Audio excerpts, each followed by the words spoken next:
এবার ভারতের উপর কঠিন শুল্ক আরোপ করে জরিমানার হুমকি দিলেন ট্রাম্প।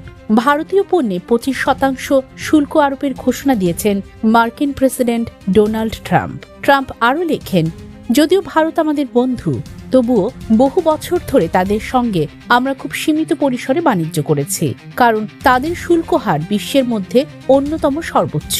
ভারতে এখনো কঠোর এবং আপত্তিকর বাণিজ্য প্রতিবন্ধকতা চালু রয়েছে। তিনি আরও অভিযোগ করেন, ভারত এখনো রাশিয়া থেকে বিপুল পরিমাণ শক্তি ও সামরিক সরঞ্জাম কিনছে, এমন একটি সময়ে যখন বিশ্ব চাইছে রাশিয়া যেন ইউক্রেনে গণহত্যা বন্ধ করে। অথচ ভারত ও চীন এই সংকটকালে রাশিয়ার সবচেয়ে বড় ক্রেতায় পরিণত হয়েছে। বুধবার 30শে জুলাই নিজের সামাজিক যোগাযোগ মাধ্যম ট্রুথ সোশ্যালে এক পোস্টে ট্রাম্প বলেছেন, 1 আগস্ট থেকে ভারত থেকে যুক্তরাষ্ট্রে আমদানিকৃত পণ্যের উপর 25% হারে শুল্ক নেওয়া হবে। তবে 5 দফা আলোচনার পরও এখনো চূড়ান্ত সমঝোতা হয়নি। আগস্টের শেষ দিকে মার্কিন কর্মকর্তাদের দিল্লিতে এসে 6ষ্ঠ দফার আলোচনায় বসার কথা রয়েছে। উম্মে হাবিবা শিবলি, আন্তর্জাতিক ডেস্ক, দোয়েল নিউজ।